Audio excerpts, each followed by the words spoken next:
જિગીસાબેન પટેલને ત્યાંના સ્થાનિકોએ કીધું કે અમારી આ સમસ્યા છે.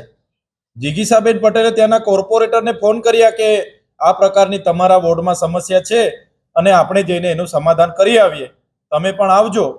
તો એ કોર્પોરેટરે ત્યાં અસામાજિક તત્વોનું એક ટોળું ઊભું કરીને અને જિગીસાબેન પટેલની ગાડીના કાચ તોડી નાખ્યા, એમના પર જાન લેવા હુમલો કર્યો અને અત્યાર સુધી પોલીસે એફઆઈઆર નથી કરી.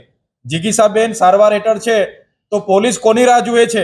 એક બાજુ આ લોકશાહી દેશના ધારાસભ્યને તથાકથિત સામાન્ય બાબતમાં એટીવીટીની મીટિંગમાં કાચનો ગ્લાસ માર્યો એમ કરીને એફઆઈઆર થાય એના પહેલા ધરપકડ કરી લેવામાં આવે છે. જે જિગીસાબેન પટેલ પર જ્યારે જાન લેવા હુમલો થયો તો પોલીસ કોની રાહ જુએ છે? કેમ એફઆઈઆર કરતી નથી? આખો ગુજરાત અને આમ આદમી પાર્ટી જિગીસાબેન પટેલ સાથે છે. જો જિગીસાબેન પટેલને ન્યાય નહીં મળશે તો આવનારા દિવસોમાં સડકથી લઈને આ વિધાનસભાના ગૃહ સુધી અમે રચનાત્મક કાર્યક્રમો આપીશું અને આ તાનાશાહી ભાજપની સરકારને જવાબ આપીશું.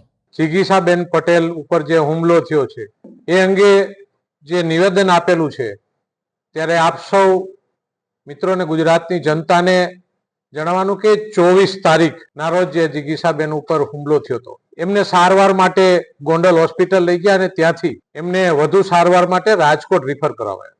રાદડિયા કરીને વ્યક્તિ એમની સાથે એમને રાજકોટ હોસ્પિટલ લઈ ગયા હતા અને ત્યાં પોલીસ દ્વારા કહેવામાં આવ્યું હતું કે આપ ફરિયાદ આપો, ત્યારે એમને ફરિયાદ આપવાની ના પાડી છે અને ગોંડલથી સ્પેશિયલ પોલીસ ઇન્સ્પેક્ટરને રાજકોટ મોકલવામાં આવ્યા છે અને ત્યાં ડોક્ટર દ્વારા એમને પોતે નિવેદન આપી નથી શકતા, એમની હાલત એવી નથી એવું નિવેદન મેડિકલ ઓફિસર દ્વારા આપવામાં આવ્યું છે. એટલે જ્યારે પણ એ સભાન અવસ્થામાં થશે ને જ્યારે નિવેદન આપી શકીએ ત્યારે પોલીસ એમની નિવેદન લઈ અને જે પણ કાર્યવાહી જે પણ વ્યક્તિ હશે એમની ઉપર કાર્યવાહી કરશે.